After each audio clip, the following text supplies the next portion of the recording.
It is now March, the end of the financial year, and to file your taxes if you're a salaried individual. And on YouTube, the search is trending back up again. And every year, people post a lot of videos. And this is how you can save 46,800 rupees in tax. Right? But this year, you do not have to do any of this. If you have learned from our videos or any other videos in the past that if you want to save your taxes, you have to invest in mutual funds through Section 80C, ELSS, Equity Linked Saving Schemes, NPS, National Pension Scheme, life insurance, health insurance, and all of this. You have to do this at the end of March so that you can save a lot of taxes. But no, the government has changed the game. If you're a salaried individual, most probably for majority of people, if you invest money into any of these schemes and sections and try to save your tax, you'll end up paying more tax. The sad thing is most people do not know or understand about the same. This video is about new tax regime versus old tax regime, and we'll be exploring what is the right regime for you and where you'll be able to save the most taxes. This is Ajay Ajith. Welcome to Market Feed.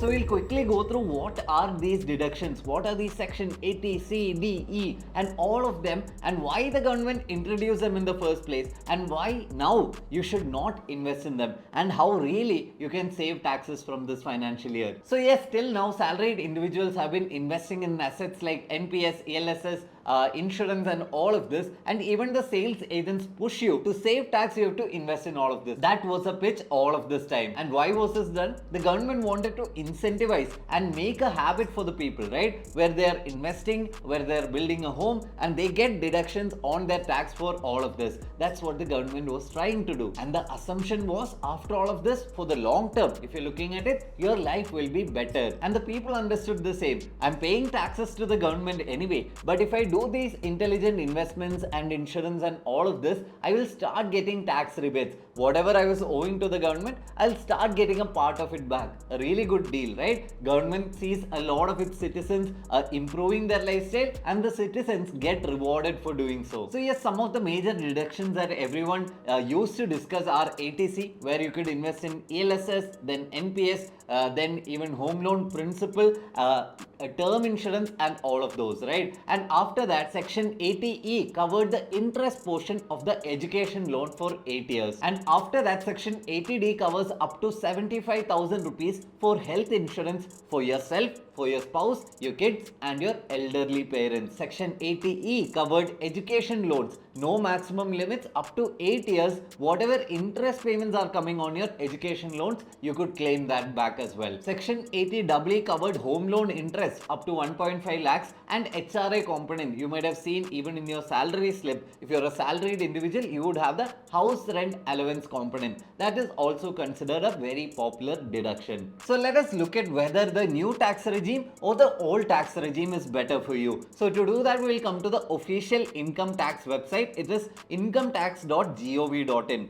and once you come here, you can see the quick links here. You can see the option income tax calculator, and once you go there, you have to go ahead and select the advanced calculator here. And what you have to do here is basically come and compare your salary slip between the old tax regime and the new tax regime and see which is better for you. And I'll even show you a table which summarizes whether the new or old tax is better for you. But quickly you can come here and understand why the government rules have changed and why now it is better not to use any of these deductions. So yes, coming back here, you have to set the assessment year as 24-25. You have to select the old tax regime. Let's take it as an example first. No need to change anything else here. So let's take the case of a person who is earning 10 lakh rupees as net salary income, right? This is just for an example. If you have any other numbers or if you have any of these columns to fill, you can go ahead and enter the exact values. This is the official website and it will give you the accurate values. And let us assume that this person who is earning 10 lakh rupees, he is investing nearly 1 lakh rupees into LIC,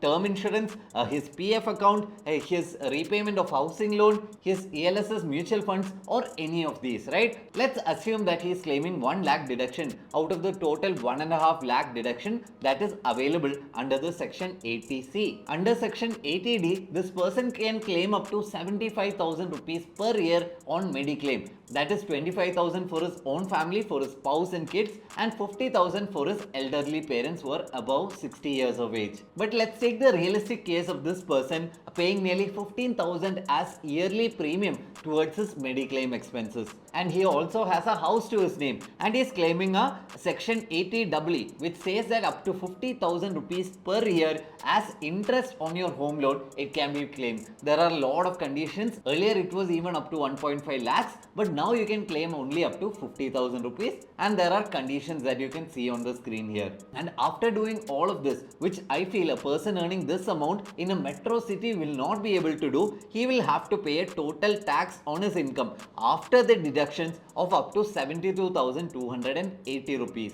Now let's look at what would have happened to the same person in the case of the new tax regime. So yes, 10 lakh rupees income for the total year, he is not having any deductions, because under this new tax regime you cannot claim any deductions, right? So going down, no deductions, and look at this person's taxable income. The other guy, he invested in a lot of assets, he had lock-ins, he had maybe even made unnecessary investments because his insurance agent told him to do so, and net he still ended up paying more tax, right? That is very interesting, because in this case, from this financial year, the rules have changed in such a way that the new tax regime is more lucrative than ever. So why has this happened? As you can see in the table here, 0 to 2.5 lakhs, it was 0 or no tax for every time. But if you're looking at sections like this, right, 5 to 6 lakhs, earlier it was 10%, now it is just 5%.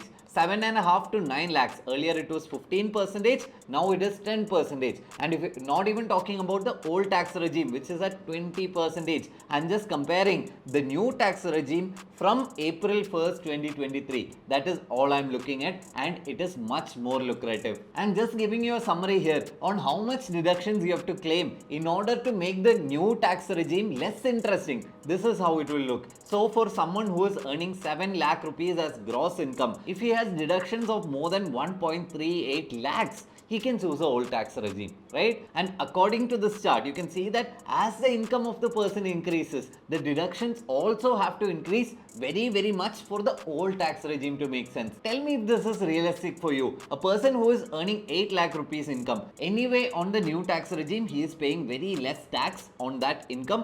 But if he were to make all of these deductions and try to save all of this tax, he should be having deductions of 1.87 lakhs. Is that realistic? I don't think so. And this is not just a case for an 8 lakh income person. If you're even going up to the 16 lakhs case, there is no way that this person can even make up for all of the deductions that he is required to make. That means for him in all of the cases, right? For a 16 lakh rupees person, the new tax regime is the best option. So yes, two things that you have to note. One is the income tax official website. The second is this table right here, which helps you understand how much deductions you must make for the old tax regime to make sense for you. So hope you understood that for majority of the population, I would say for 99% of the population, the old tax regime does not make sense anymore. So do not listen to your agent. Do not try to see any of the old videos that a lot of people have done, which talks about investing to save tax. That does not make sense for you anymore. For you right now, not doing anything, by default, new tax regime is what you would have opted for in your employees HR portal as well, according to government regulations. So all you have to do is do nothing. The government has made it very simple for you. But what is the catch here? Why is the government doing this, and what are the negative effects? Let's discuss that in the last part of the video. So earlier, the government wanted to incentivize the people, especially the salaried people of India, to invest in a lot of assets and to grow that for the long term, right? And they would incentivize it, give you tax rebates for the same, so that you go ahead and build that behavior. And right now the government saw two things. A lot of people are claiming fake deductions, and if you're thinking about claiming fake deductions, I would suggest never do it, because the income tax technology is getting so advanced that you will sooner or later get caught. Why do you have to do all of this? As I said earlier, just go for the new tax regime. And the government also saw that even if there are a lot of these deductions in place, not a lot of people are using it. In the end, they're just ending up paying more and more tax, right? So the government said, we have tried ourselves, but we are not able to do it. Now do one thing. We'll give you the amount amount upfront, right? Whatever taxes, extra taxes that we used to collect, will make your life easier. If you're a middle class person, we'll reduce all the taxes to you and give that amount to you. Your in-hand salary would increase. But what is the problem here? A lot of people will forget how to invest. Earlier, there was someone incentivizing you to invest in insurance, in mutual funds, in buying a home. All of this was incentivized by the government, but it is no longer the case. So you, as a financially educated and independent person, have to come up with rules and regulations in your own life. You have to set aside proper emergency funds, you have to set aside proper investments and even insurance, so that you can live a long, healthy and happy life. That means in the end, anyway you're ending up with more money, try to do all of these investments on your own. Try to find the most intelligent investment opportunities, and so now you have more freedom. So bring the financial discipline that you need to bring in your life in order to be happy for the long term. So that's it for the video, guys. Make sure you share this video with a lot of your friends and family, because anyone who is going to claim deductions this year might end up paying more tax. Their agents, their insurance agents, or even their mutual fund distributors will not tell them the same. If you like the video, make sure you hit the like button and subscribe as well. This is Ajay Ajith signing off. See you again. Bye bye.